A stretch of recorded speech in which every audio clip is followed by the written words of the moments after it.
Okay, hi everyone, this is SmithyQ, SmithyQ.com, and I'm back with another video analysis. And, well, today, I'm just going to be showing off a little bit. I recently finished a game just over the weekend, and it feels, at least right now in the afterglow, as one of my best games. My opponent was rated just over in the 1800s, and I won very, very quickly, and I won in a way that I usually don't win. Often, if you've seen my games, they're more positional in nature, or I grind people down, similar to Karpov, or at least that's what I like to tell myself. Well, this game is simply a straight-out attack, straight out of the opening, in which Black, he loses some time, and he's never able to catch up. And that's really going to see. So I'm going to be showing off a little bit, showing one of my, right now it feels like my favorite game, but also the importance of tempi, and how when you're ahead enough time, material doesn't even matter. So let's take a look. I was white. It started off with e4, e5, knight f3, knight c6, and then I played the Scotch, d4, which appears to be really underestimated in amateur play, and I highly recommend this. Many people, they'll play the Scotch Gambit. That's quite common in Blitz, so I'm told. But I like the full Scotch, and the reason is really simple. I get an open, easy game. Both of my bishops, they can develop wherever they want, pretty much. My knight can develop to its natural square. The knight's on a good square. I've got the open file. Things are pretty easy. I like easy. Easy is good. Now, to be fair, Black has many of the same things. He can develop his bishop just about anywhere, his knights anywhere, and, you know, it's going to be a game. Now, does it get the Grandmaster's seal of approval? Maybe, maybe not, you know, Kasparov used to play. It doesn't matter. It's an easy game. And what I've often found is many Black players they play it much less. They see it less than the Italian, you know, and the Spanish. And it's amazing how often you'll see something, you know, like they'll just take, and then often they'll play something like c5, just getting a horrible position, like a really bad e5 Sicilian, where you got this weak backwards pawn, weak file, and I just win. It's simple. Instead, we played knight f6, and then in fact we reached what is perhaps my favorite opening position, or it's become one of my favorite opening positions. I haven't played it very often, but so let's just take a look. It's knight takes, and then this e5 push. And what I love about this is that it's so different. It's unique in chess. No other opening is like this. To the point where my opponent's next move, knight d5, which looks really natural, is in fact, it's a slight mistake. The main line is, in fact, queen e7. So the queen is pinning the pawn to the king. That pretty much forces white to do the same thing. Then we play knight d5, c4, kick the knight away. Usually the pawn gets pinned. And then we can just look at this position. We already see how unique it is. We've both moved our queens in front of our king, blocking in our own bishops. White is pretty much nothing but pawns are moving. Right? There's several pins and cross pins going on. And in fact, the game will often continue something like, you know, b3, castle, bishop b2. And there's a whole bunch of questions in this position. Well, first off, white has a space advantage. That's great. And his pawn structure is beautiful. Look at these pawns. They're nice and strong. They're limiting this bishop. It's hard to see what this bishop can do if these pawns stay there. Black's pawn structure is a mess. This pawn is really weak. And in fact, if this were a straight king and pawn endgame, much like the exchange Roy Lopez, there's a good chance well, Black will just be forced to defend. It's a really poor endgame for Black. On the counter, look at this pawn. Is it strong? Yeah. But is it weak? It sure might be as well, because there's a lot of potential pressure placed on that pawn. So, will it be strong, will it be weak? We don't know. One very interesting thing is this knight, this bishop, and the relationship with this queen. Because normally this bishop, it will want to come back to b7, and then we push c5, and the bishop is on a beautiful diagonal. However, we can't do it right now because it loses the knight. And so you have to do something like knight b6. Sorry. Whoops. So you had to move the knight back. But now the knight isn't as great as it used to be over here. And it's going to take several moves to get, this in. And if you do that, then there's another pawn in the dark square, and this bishop isn't very happy. And so this opening is simply something completely different. And it gives black different problems. And it gives white different problems. White needs to figure out where to put his king. White needs to figure out how to develop this bishop. He's got to be able to protect this pawn. It's an interesting game. And I'm in love with it, at least right now. And yeah. Of course, that did not happen. My opponent played knight d5 first. I was able then, I kicked the knight back. Now notice how there's no bishop a6 because there's nothing to pin. So the knight's simply forced to retreat, and I played bishop d3. And we can see how already this is an improved version from the main line, because my bishop is able to develop. My queen isn't in the way. Now if he tries to attack the pawn with something, like if he tries queen e7, I could play queen e2, or I could just castle. That'd be even better probably, because if he takes it, he just loses his queen, so that would be very good. And we can see how all the white's problems are much less. He's castled. It'd be much easier to protect the pawn with the rook instead of the queen. It's hard for black to do anything. Hard to develop these pieces. Not saying black is lost or anything, but he's struggling compared to the main line. So if we go back, I play bishop d3. He plays bishop a6, so he is attacking the pawn. I play b3, and this is fine, because I'm thinking I want to put my bishop here on b2, where it's protecting the pawn. Maybe I can push the pawn, and the bishop will be eyeing straight in the king side. But also, again, these pawns are just really strong. And as long as those pawns are there, both of these pieces are out of the game. And so if 3 pawns are stopping 2 pieces, that's a pretty good idea. My opponent played bishop b4 check. And this is the first interesting moment in the game. And because I was very, very tempted to do this. To play king f1. Now you might be like, is this crazy? Yeah, it probably is. But there's an interesting idea here. Is that my next move will be a3. Where is the bishop going to go? Probably all the way back to e7. I can then put the bishop here, move the knight here. I could attack with h4, h5, and do a rook lift, something like this. That's an interesting game. That'd be very interesting. I decided against it just because, well, there's a simpler alternative. I don't need to play this. I can simply play bishop d2, and after my opponent takes, we're equal in development. I'm going to castle. I have a space advantage. These pieces aren't very good. The knight can come to e4, and then maybe to g5 or c5. The knight's going to be a monster there. And I'm just doing really, really well. And so why play something complicated when I can play something easy? And that's really become my, well, it's almost always been my philosophy, is that you don't need to be complicated for the sake of complicated. If you've got an easy, safe advantage, do it. Bishop d2. And my opponent, he realized that he doesn't want to take and develop, because that's what would be happening. Look, right now, he has 3 pieces developed. I have 2. If he were to take, well, now he only has 2 pieces developed. I have 2 pieces developed. And so he's simply losing time. However, he then decided to bring his bishop all the way back to e7, which, well, loses time anyway. I nailed the castle. And now he is in trouble.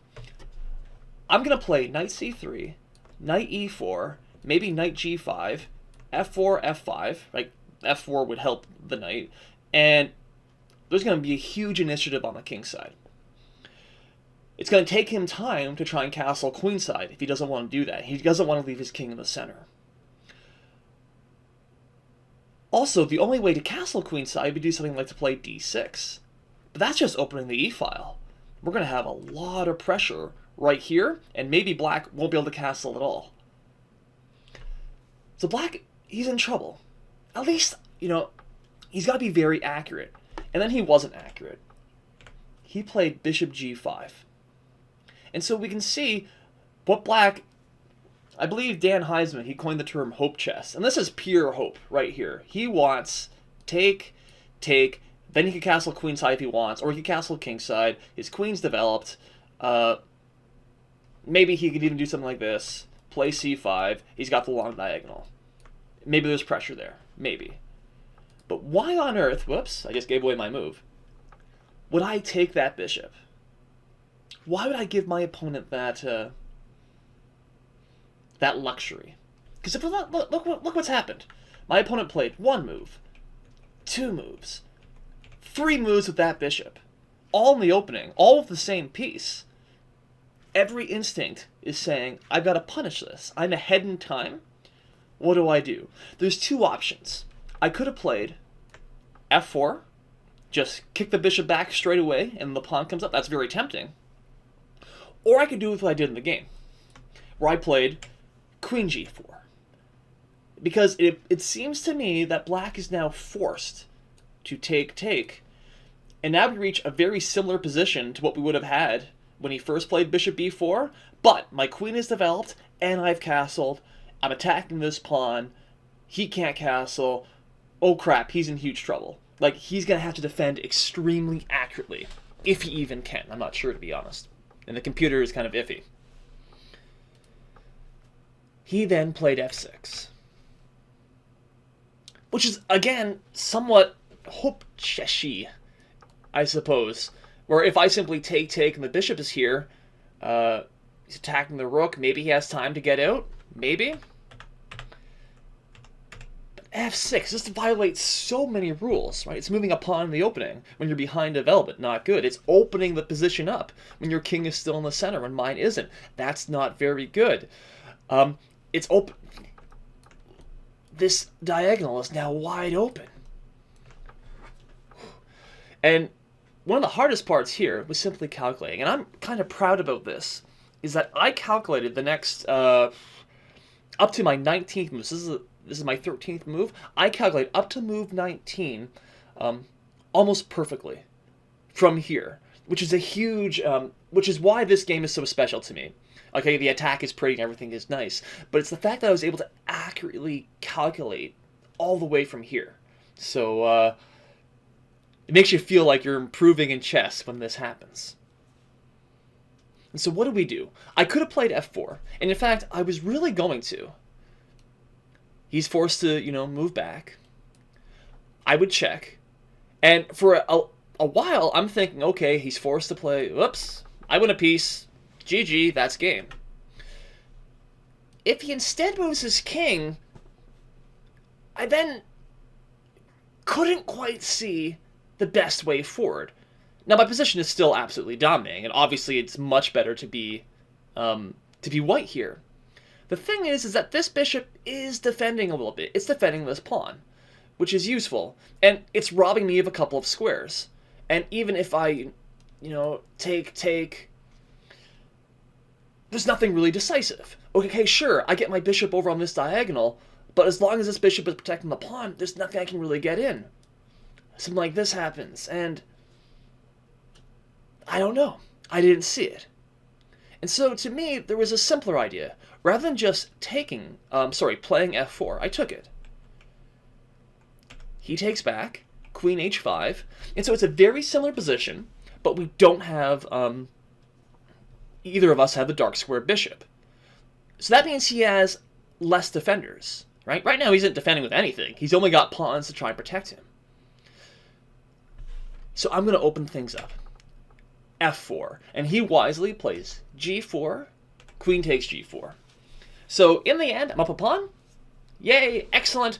But that's not the most important thing. The most important thing is that his king is stuck on the f-file, my rook's on the f-file, and I have an easy plan. Push the pawns. Black. I don't actually know what black should... Well, I do. Sorry. It's very hard to play these types of positions just to defend. You have to be extremely accurate, and attacking is easy. The best idea for black, or the only idea I thought would be any challenging, would be something like this. h5. with the idea of just pushing my queen away. This is a very good square. If my queen has to go back to f3, say, then there's no longer pressure here, or there's no longer pressure here. The rook might be able to slide out and come over here, right, and defend along the third rank. And at least the rook is in the game. The rook is doing something. Maybe. This is the only... When that's the only move, you know things are in chuff. He instead played queen e7. And now I have a choice. Well, there's a whole bunch of things I can do. But this knight isn't in the attack, and this rook is in the attack. If I can develop this knight somewhere, and then the rook will slide over to e1, things are just peachy. Absolutely amazing. And so the question is where to develop the knight. d2 is probably the best square, but I developed to c3 because there's a piece sacrifice that I was calculating. Again, I calculated this several moves ago. That just seemed so good. And so I played to knight c3.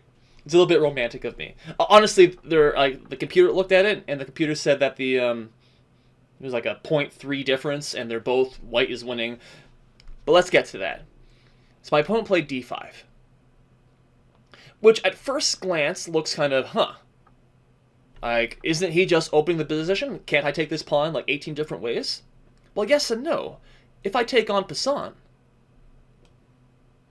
he's got check. He picks up a piece. His king's still here. I probably still have some compensation. Maybe even after here and the rook slides over. Maybe the rook slides over first.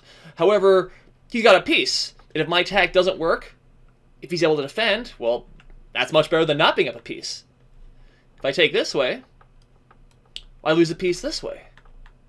If I don't take, I do something else. I don't know. Right? He's able to take this pawn. And then he's won back his pawn. His bishop is now into the defense. And I've lost my really good pawn structure that I like so much. Material is equal. White's still better, but not as better as he was. And so what do we do in this position? I played f5. Which makes perfect sense, right? Going forward, let's crack open this f-file. If I can get f6 in, I probably just win instantly because I'm going to open the f-file, his king's on the f-file, he's dead. But of course, he has queen takes e5. And if we back up, this is the reason he played queen e7 in the first place. He played queen e7, so that way, after he plays d5, he's able to use his queen on the e-file. It seems to stop me from playing f5, doesn't it? Because he can take the pawn. And now he's attacking this knight. And he's also threatening this check, picking up my bishop. And it's true, he is threatening all those things. But I just move my rook over. Rook a, e1. And I want him to take a piece. I was really disappointed, actually. He doesn't take the piece. Come on, I'm offering you this piece. And then after f6, he pretty much has to play g6. I was going to play queen g5. Take my other piece. Take both of them. Because that'd be mate. If he doesn't take, well, how can he stop queen h6 check? Like, he really can't, right? If he tries to, protect it so that way the rook is there, well, you just take this, and now g7 is going to be the checkmate. If he tries to move this over,